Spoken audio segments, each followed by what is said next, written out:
la RTI et le PHGDS présentent la Côte d'Ivoire en marche.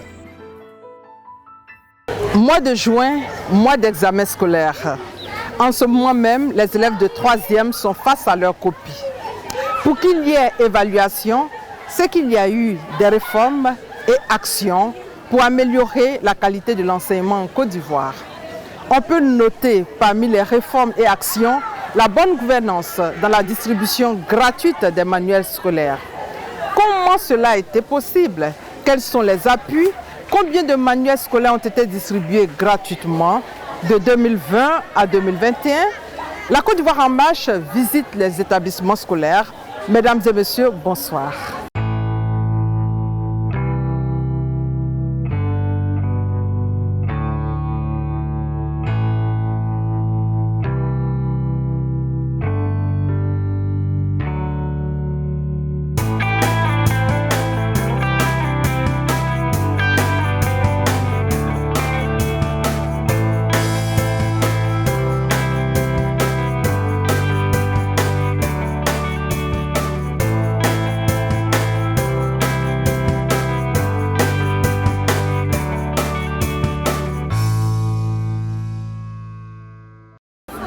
Commençons tout de suite par les réformes pour une gestion publique respectant les normes de bonne gouvernance.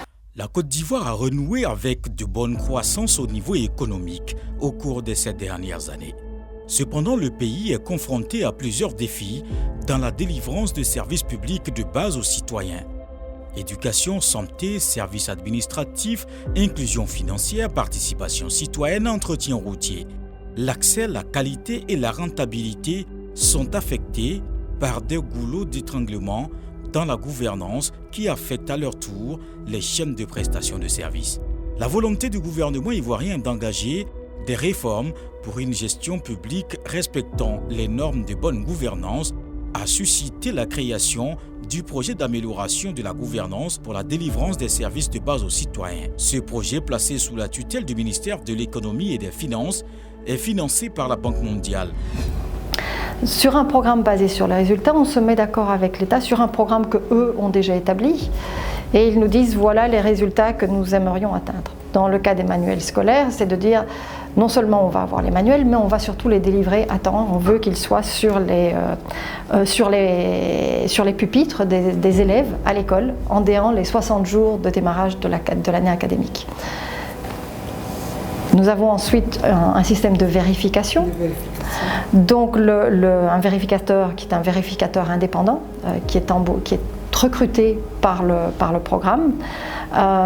Et donc l'État nous dira, voilà, cette année nous avons en effet délivré les manuels scolaires après 60 jours, manuels scolaires en mathématiques et français uniquement, 60 jours après le démarrage de l'année scolaire. Le vérificateur va faire son travail et une fois qu'il confirme que le résultat a été atteint, nous transférons à l'État le montant qui avait été décidé à l'avance dans le cadre de ce projet. Nous sommes satisfaits parce que nous avons vu des résultats dans tous les secteurs où l'État avait dit qu'ils allaient faire des progrès en termes d'inclusion financière, d'accès à l'éducation, amélioration des passations de marché, amélioration des systèmes budgétaires et entretien routier. Nous avons vu qu'ils ont atteint les résultats qu'ils s'étaient donnés. Et dès lors, c'est pour ça que nous avons fait un financement additionnel qui se met d'autres objectifs supplémentaires, y compris dans le secteur de la santé cette fois-ci. Donc nous sommes satisfaits de la mise en œuvre du PHGDS. Premier projet PEFOR en Côte d'Ivoire, le PHGDS est orienté vers la délivrance des services de base aux populations, notamment l'éducation, la santé, les services administratifs, l'inclusion financière, la participation citoyenne à l'entretien routier. Le projet vise à l'optimisation des ressources publiques à travers la mise en place des systèmes de gestion électronique adaptés, l'amélioration de la qualité de services de base aux citoyens, la numérisation des systèmes de gestion pour plus de transparence. Ces résultats sont atteints à travers la mise en œuvre de 4 composantes qui constituent les objectifs de développement du projet dans le secteur de l'éducation nationale. L'accès à l'école de toutes les couches sociales, le faible taux de scolarisation en milieu rural du fait de la pauvreté ainsi que l'éloignement des établissements scolaires par rapport au lieu de résidence des élèves ne garantissent pas les résultats attendus en matière de scolarisation. Par ailleurs, le financement par l'État de la scolarité des élèves des classes de 6e et de seconde affectés dans les établissements privés ne sont pas d'un suivi adéquat. Pour répondre à ces défis et renforcer la gouvernance dans le système éducatif, le PAGDS appuie le ministère en charge de l'éducation nationale et de l'alphabétisation pour la production et la distribution gratuite de livres de lecture et de mathématiques à tous les élèves. Cap sur Yopougon. Précisément à l'école primaire publique Gare Sud 2, nous sommes en classe de CP2. À vue d'œil, des livres sur chaque table. Après les cours de mathématiques vient la lecture. Livre de lecture ouvert, on commence la leçon. Une personne est désignée au hasard par la maîtresse pour nous faire la lecture. C'est la petite divine qui a été choisie. Concentrée, après une bonne respiration, elle met son doigt sur la partie à lire. Eden commence à lire. Glo, glo, un oglo, une règle, une montre. Le père d'Eden présent à l'école ce jour-là pour voir comment sa fille évolue en classe. Sa visite, une véritable et belle coïncidence. Beaucoup de parents n'ont pas les moyens pour acheter les livres dans les différentes librairies et autres lieux de vente des livres de manuels scolaires.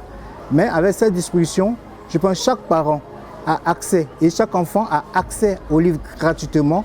Et déjà, c'est déjà un grand atout pour l'éducation nationale. Juste à côté, une autre classe. Ici, c'est la classe de l'institutrice Gertrude. Cette dame a servi plusieurs régions de la Côte d'Ivoire.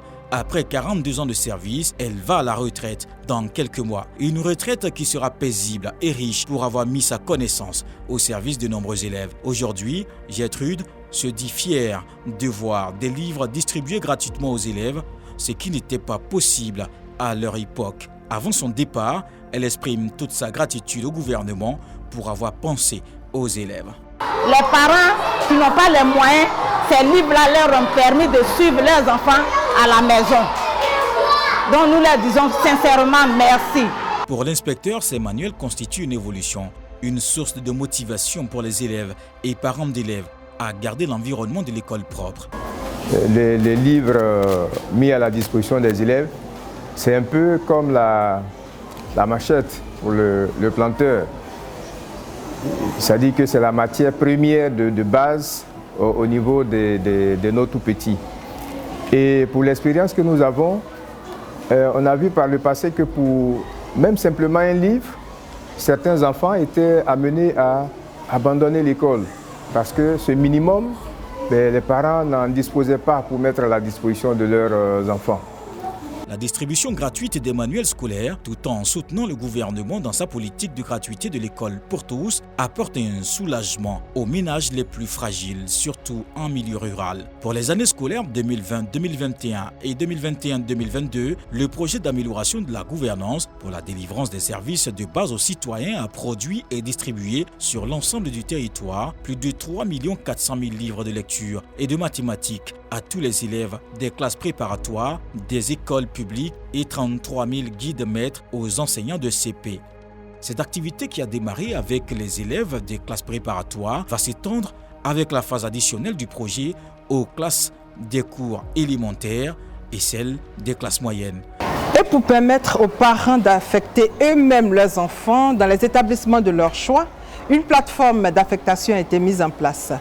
Objectif: réduire les plaintes et les réclamations des parents d'élèves et permettre à tous les enfants admis en 6e de rentrer en classe à bonne date. Regardez. Un tour dans la commune de Port-Boué, une commune installée tout au long du littoral sur une dizaine de kilomètres au-delà du canal de Vridi. Parmi plusieurs quartiers que regorge cette cité, on a le quartier Folie. Dans ce quartier habite Clotilde Bossoma, mère de 3 enfants, dont l'aîné est David, aujourd'hui élève en classe de 3e. L'établissement de David se trouve à 50 mètres de la maison.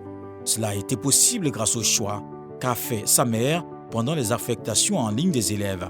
Pour Clotilde, faire l'inscription en ligne d'un élève dans un établissement à proximité de la maison est une chose capitale qui influence le rendement de l'enfant. Son fils fait partie des meilleurs élèves de la classe. Enthousiaste, elle nous explique la procédure d'inscription. Il faut dire qu'au préalable, j'étais à Makori et ensuite j'ai déménagé dans ce quartier. Je cherchais une école à proximité pour pouvoir inscrire mon enfant. Mais grâce à Dieu, ce projet-là est né et je pense que j'ai pu inscrire mon enfant, orienter mon enfant où je voulais. Et mon enfant, je l'ai orienté, je suis allée sur la plateforme, je l'ai orienté dans l'école de mon choix. Et aujourd'hui même, je n'ai pas besoin, l'enfant n'a même pas besoin d'emprunter un véhicule, il peut marcher et aller à l'école. Grâce au choix que ma maman a fait, mon école est maintenant tout près de chez moi. Donc le matin, je peux vite partir à l'école et ça me permet d'éviter les retards. Et les soirs, je reviens vite comme ça, je ne suis pas fatiguée, j'ai du temps pour pouvoir bien apprendre mes leçons. Donc, ça fait que maintenant, je suis heureux. Donc, je constate que mes résultats ont évolué, ils ont vraiment changé. Outre la mère du jeune David, à Yopougon, Dame Marie-Gabrielle a aussi fait l'inscription en ligne de sa fille. Aujourd'hui, elle est inscrite au lycée moderne Jeune Fille de Yopougon. À la maison, mon portable était connecté. Je suis allée sur le site de la DECO et j'ai introduit le numéro matricule de l'enfant. On m'a donc donné de faire le choix de l'établissement en question. J'ai suivi les consignes, voilà. Et à la fin du processus, on a dit que l'enfant est inscrit dans l'établissement de mon choix. L'inscription en ligne a boosté les affectations et aujourd'hui, les affectations et les résultats sont visibles. Auparavant, les parents venaient à la rentrée des classes pour s'inscrire, pour inscrire leurs élèves, leurs enfants. Et ça nous prenait beaucoup de temps. On perdait beaucoup de temps pour démarrer les cours à la rentrée. Or, avec la nouvelle méthode des inscriptions en ligne, dès la rentrée, dès le mois de septembre, nous pouvons démarrer les cours avec nos effectifs déjà dans les classes. Et nous voulons encourager les parents à suivre le calendrier des inscriptions en ligne et à se mettre déjà au travail, être prêt pour suivre le process des inscriptions en ligne. Cette opération a permis d'affecter en ligne plus de 90% des élèves en 2021 via les applications web et le système de communication global développé. Elle sera renforcée pour prendre en compte l'orientation des élèves en classe de seconde.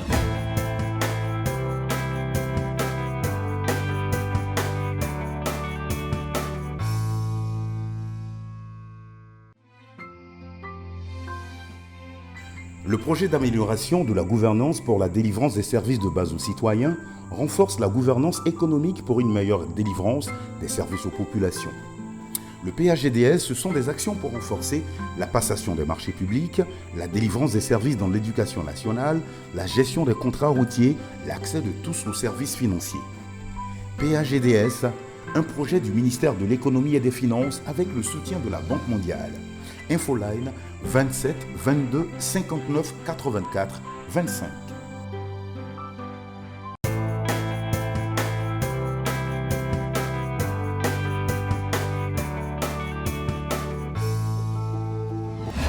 Après tout le processus, l'État contrôle la présence effective des élèves affectés dans les établissements privés pour la rationalisation des subventions de l'État et le paiement de la juste dépense par l'État.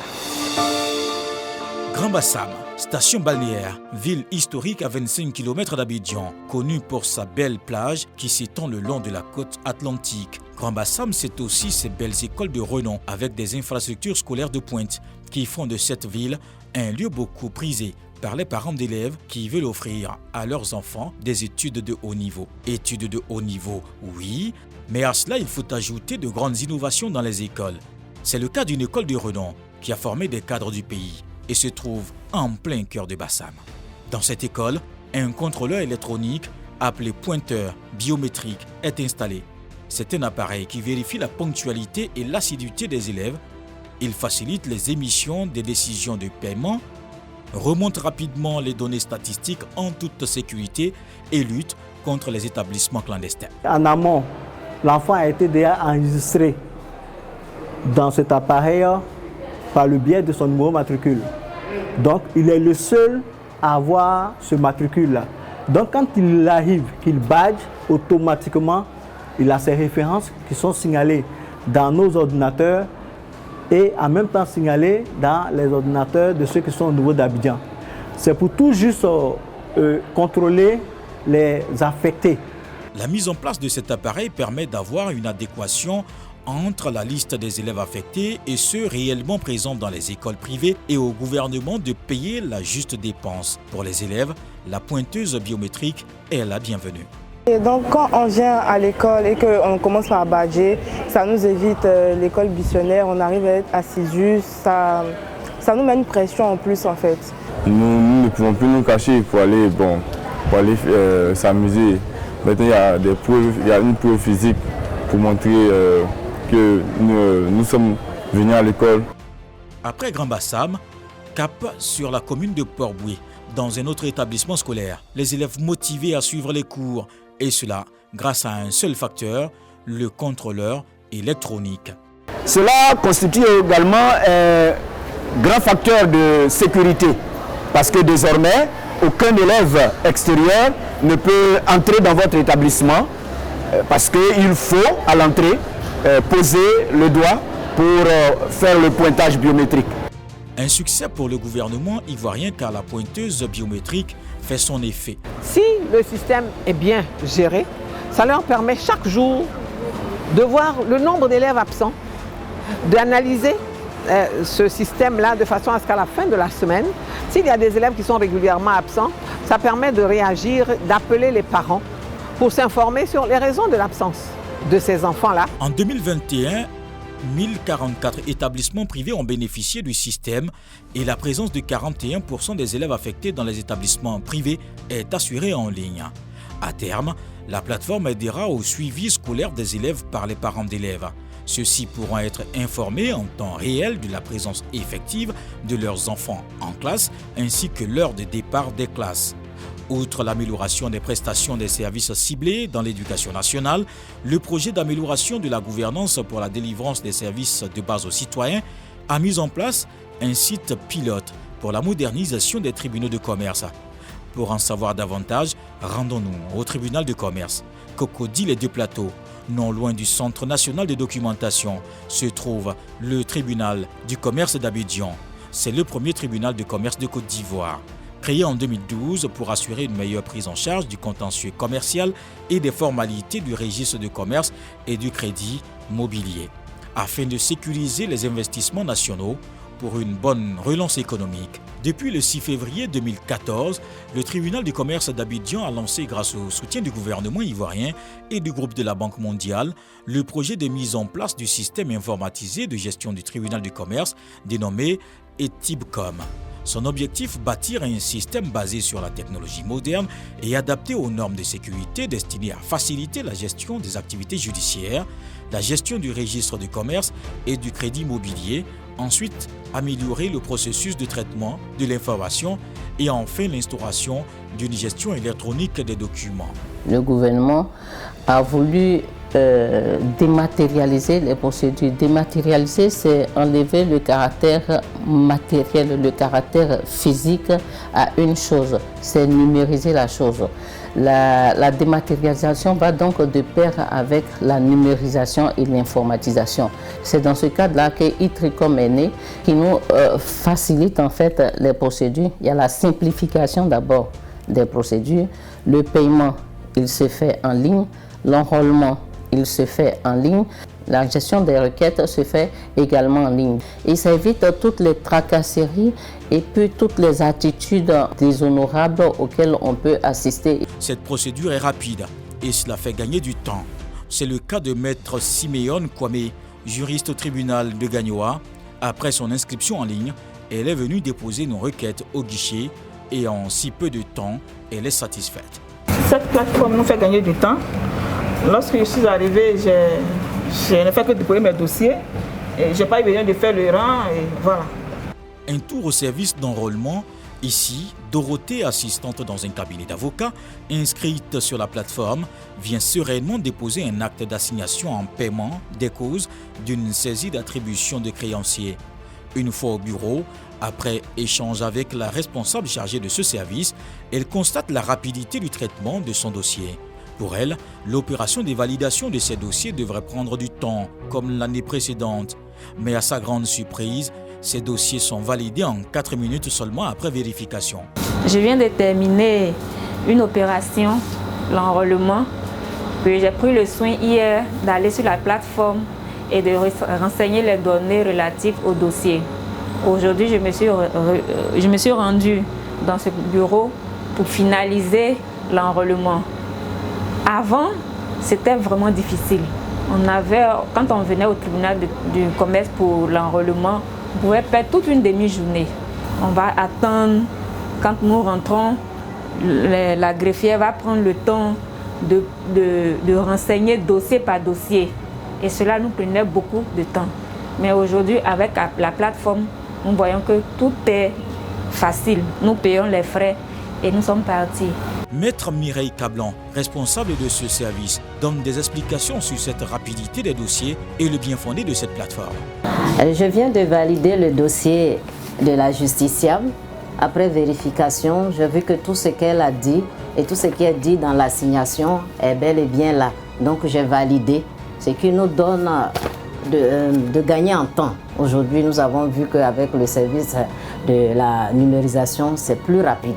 Le tribunal du commerce d'Abidjan regorge de plusieurs services, à savoir l'enrôlement, les voies de recours, les requêtes, les archives, l'informatique, le registre du commerce et du crédit immobilier. Bref, tous ces services fonctionnent en synergie afin de satisfaire les citoyens. Ce que vous voyez là relève encore de notre passé récent. Donc avant la plateforme e-Tribcom, qui est aujourd'hui dématérialisée entièrement, voici ce qui était notre quotidien, la réception physique des dossiers par les usagers qui se présentaient à nous, leur compostage et puis leur classement. Mais aujourd'hui, avec e-Tribcom, en tout cas la nouvelle version, les usagers ont la possibilité, depuis chez eux, leur domicile, leur bureau, leur cabinet, donc de faire leur inscription en ligne, de télécharger eux-mêmes les pièces en ligne et de se présenter à nous, parfois sans dossier. Mais comme la loi exige toujours de posséder quand même des dossiers physiques, ces dossiers-là peuvent être archivés valablement sans figurer ici et attendre longtemps avant donc le traitement physique. On y gagne du temps, plus de bousculades, plus question de se réveiller tôt pour réserver sa place, un soulagement pour les citoyens. Ici, tout est bien fait et bien organisé. Et cela est dû au système électronique mis en place par le gouvernement ivoirien. Depuis l'avènement de e-Tribcom, nous pouvons dire que la tâche est facilitée. Les personnes font leurs demandes en ligne. Quand ils viennent, on arrive à tirer et puis le délai est plus court pour eux. Mais maintenant, en une semaine, nous pouvons délivrer les modifications, les radiations aux différentes personnes. Maître Tola, elle a un souci au niveau de son crédit immobilier. Elle vient se renseigner et voir comment peut-on trouver une solution à son dossier. Après explication, elle est émue. Aujourd'hui, j'ai découvert la plateforme e-Tribcom sur laquelle je fais facilement mes inscriptions. Et quand je viens, il y a une certaine célérité au niveau de la réception. Puisque nous avons beaucoup de dossiers en attente au bureau, ça me fait énormément un gain de temps. Puisque la profession même commande la célérité et ça m'évite de passer plus de temps au tribunal de commerce. La numérisation des archives du RCCM du tribunal du commerce d'Abidjan a permis en moins d'un an d'enregistrer 177 386 documents scannés et 675 191 pages numérisées. Tiasalé, à 124 km d'Abidjan, dans cette belle commune paisible, une autre innovation de taille vient de voir le jour grâce au PAGDS. Concernant le paiement des taxes municipales, plus question de payer les taxes au marché main à main. Désormais, chaque commerçant paiera ses taxes à l'aide d'une carte magnétique introduite dans un terminal et le montant de la taxe est directement transféré au trésor public sans passer par la régie financière de la mairie. C'est une solution technologique de haute performance et de gouvernance économique mise en place par le PAGDS pour lutter contre la déperdition des collectes et taxes, appelé Système Net Collect Service. Mais comment acquérir sa carte magnétique pour le paiement des taxes? Alors un tour à la mairie de Tiasalé. À 7 heures déjà, tous les agents de la mairie sont à leur poste. Une assiduité remarquée par la population. À 8 heures, Florence, commerçante au marché, est venue se faire recenser. Son objectif, obtenir une carte magnétique pour être en règle vis-à-vis des taxes au marché. Selon elle, en ayant cette carte, c'est plus économique et l'on peut payer ses taxes de façon électronique et cela est plus rassurant. Je suis venue à la mairie de Tiasalé pour déclarer mon activité que je vais entamer. Pour faciliter le paiement de mes taxes, et pour avoir une carte. Oui, la carte est nécessaire parce que tout contribuable doit déclarer son activité à la mairie et doit payer ses taxes. Après les formalités qui ne durent que quelques minutes, Florence est inscrite dans la base de données de Net Collect Service et dans un mois 2 semaines, elle sera en possession de sa carte magnétique. Elle est là pour la déclaration de son activité. J'ai pris sa CNI pour l'identifier. Après avoir introduit tout ce qui est coordonnées, numéro de téléphone, nom et situation géographique au niveau de là où le magasin est. Et l'appareil va nous sortir un numéro contribuable qu'on va lui attribuer. À partir de cet instant-là, qu'on va maintenant à la production pour qu'elle puisse avoir une carte comme ça. Une fois la carte magnétique acquise, elle est rechargeable grâce au box Net Collect implanté dans la commune. Les agents collecteurs à carte peuvent suivre le paiement des taxes sur le terrain. C'est l'exemple de Maurice, collecteur à la mairie depuis 10 ans, père de 4 enfants. Il exerce ce métier avec passion. Chaque jour, il passe régulièrement de magasin en magasin pour collecter les fonds grâce à son appareil. C'est innovant et l'argent ne circule plus. Tout se passe de façon électronique. Maman venait de payer sa patente, une carte déjà rechargée. Donc nous faisons que faire la collecte. Elle, sa patente est autour de... Elle paye 5 000 francs le mois. Son argent disponible déjà dans la carte, on n'a fait que tirer. Tout simplement avec un reçu que je viens d'aggraver là, vous pouvez constater. Elle est à jour. Pour les commerçants, la présence des cartes magnétiques sur le marché donne satisfaction. Avant, on donne l'argent et puis on met thème. Aujourd'hui, là, on donne 4 et puis on nous donne un reçu. Par ce système, le Trésor public et le service financier de la mairie peuvent suivre en temps réel le paiement des taxes sur le terrain. C'est un système transparent, selon le premier magistrat de la commune de Tiasalé. L'objectif étant de faire en sorte que désormais, le maire et l'équipe municipale puissent suivre en temps réel le système de collecte des taxes. Que les collecteurs sur le terrain, on sache à quel moment ils sont dans tel quartier, qu'est-ce qu'ils y font. Donc, il fallait tout ce système-là mettre en place. Et donc, avec Net Collect, nous avons mis en place un système de recensement de l'ensemble des contribuables à la petite taxe de la commune. Avec le système Net Collect, nous avons pu distribuer des cartes magnétiques à toutes les femmes qui sont au marché, qui sont sur les places qu'on appelle ODP, donc sur tout l'espace public, pour que désormais, au lieu qu'il y ait un échange physique de ressources financières, ce soit désormais par un système magnétique qui permette, avec un terminal de collecter les fonds sans que ça ne passe physiquement à la mairie. Désormais, avec le système Net Collect, le maire et son équipe ne voient plus les ressources financières, puisque la mairie a un compte dédié au Trésor, qui est rattaché à un compte qui est à la BNI, et donc, de façon numérique, les ressources sont transférées, puis ce compte est dédié à la mairie, et donc à la fin du mois, c'est reconverti en francs CFA et ça est sur le compte de la mairie. De sorte que la mairie ne voit plus physiquement l'argent, mais elle peut suivre en temps réel l'évolution des recettes. Donc, c'est un système qui est absolument transparent, qui permet au maire de suivre en temps réel ses ressources et de pouvoir faire des projections budgétaires très claires. Transparence, efficacité, crédibilité de cette plateforme monétaire, le maire Assalé Tiemoko lance un appel. Donc j'appelle tous mes collègues maires, parce qu'il y a des mairies qui ont beaucoup de potentialités, qui sont des grandes mairies, des grandes communes, qui ont beaucoup de commerçants. Et s'ils passent par la collecte numérique, ils vont booster leurs ressources et ils vont avoir beaucoup d'argent, ne pas compter forcément sur l'État. Un message entendu, car le PAGDS entend inonder les autres communes des régions de Côte d'Ivoire pour la mise en place d'un système performant qui est le Net Collect pour une bonne gestion de fonds des marchés dans nos régions. La bonne gouvernance dans le système scolaire répond à un seul souci: améliorer le taux de scolarisation et contribuer à la lutte contre la pauvreté des ménages. C'était votre magazine La Côte d'Ivoire en marche. Merci de nous avoir suivis. Magazine réalisé par CC Images. À très bientôt.